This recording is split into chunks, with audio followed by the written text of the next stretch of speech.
Chapter 8. Welcome back to my channel. We're currently reviewing my best-selling book, Addicted to Being Broke. Let's talk about eradicating the poverty mindset. We're currently discussing Chapter 8, Checklist. So in this chapter, it's just getting to the point of, okay, I don't want to go back to where I was.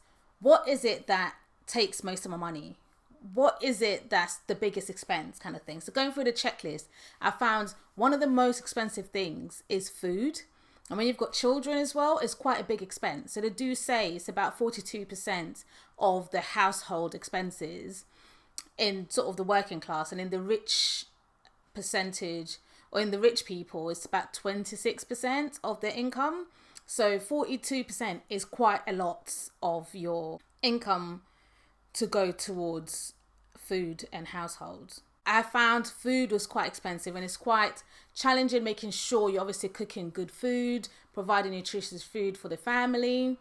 And going to the shops was always a bit of a challenge, because you just go and you want to pick up just one thing, but the one thing will be right at the end of the last aisle in the shop. So you're forced to go through all these aisles that have got buy one get one free and all these different offers that are going on, and you're like, oh gosh, yeah, I could do that. Oh yeah, oh that's a good deal. Oh, that's a bargain.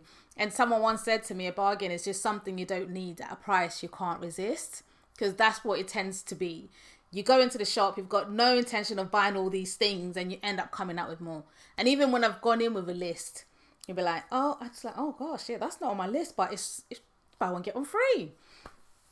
So I was just writing about the challenges of that, constantly having to spend a lot of money on food, and I was trying to find different ways to do it. So I started doing online shopping, which was quite useful in the sense of you avoid spending money or picking up things that you don't need. But the other downside to that is sometimes when I did online shopping, it's like it felt like a lot of money but not enough things. It's just, I don't know if anybody else has experienced that, but yes, food shopping, a lot of money, and it was a big expense, and it still is a big expense.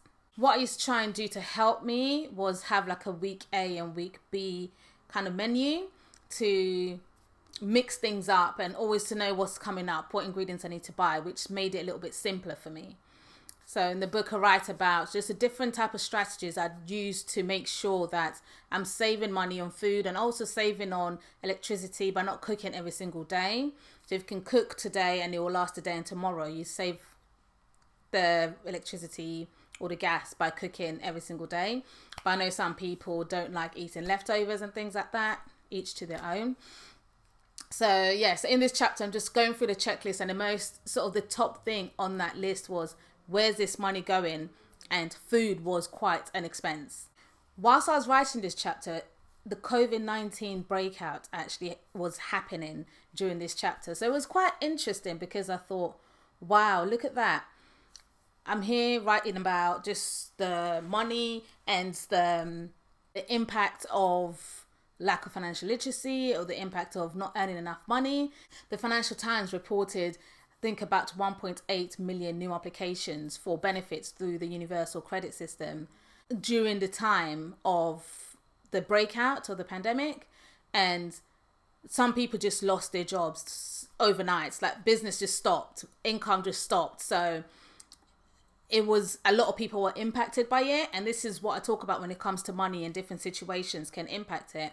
So a lot of people didn't see it coming. You didn't think the world was just going to stop, or the country was just going to stop for a minute.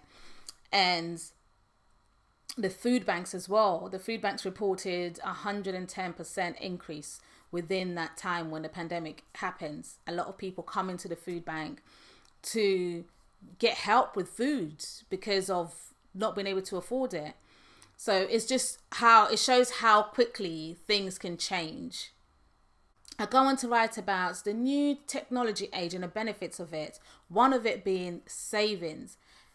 There's so many more new ways to help you save. So some of the online banks sort of have roundup where you can sort of round up your change, and eventually it does build up to something.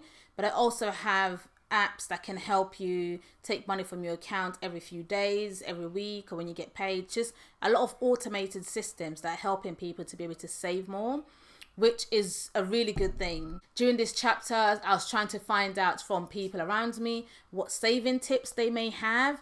And I was speaking to one of the aunties, and she basically says she uses this tip where she puts it's called like a shoebox saving, where she'll put a shoebox somewhere secret in the house, somewhere safe. And then every so often she'll just put like £20 in there, £10 in there, £30 in there. And basically at the end of the year, that's what she would use for Christmas presents. And that sort of gives you a clear budget, because whatever's in there is what's going to be used. Setting up a standing order to basically take your savings direct from your pay. So this is a really good way. And in The Richest Man in Babylon is a book that I reference in my book. And it basically says that you should pay yourself first, and the first 10% of your earnings should go to you to allow you to save and prepare for your future. I totally get it in the sense of 10% isn't always possible, but the book does sort of say that you can do 1%, 2%, 3%. Just start doing what you can do with what you have, so that you can start building on the habit. And then as you get better, then you can increase the percentage of your savings. But the main thing to do is just to make sure that you're putting something aside for yourself.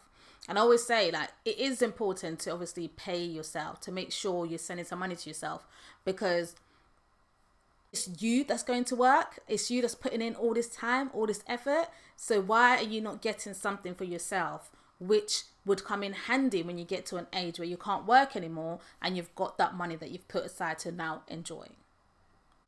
I write about having a saving partner, like an accountability partner, but somebody that you can save together with. So it could be a friend, it could be a family member, but you hold each other accountable, and you work out a way how you're going to save the money, how much you're going to save every month, and you just keep holding yourself accountable, showing each other the evidence and making sure that you're actually making a progress. And it could make it fun as well. In this chapter, I also write about using the SMART goal acronym. So SMART standing for specific, measurable, attainable, relevant, and time bound.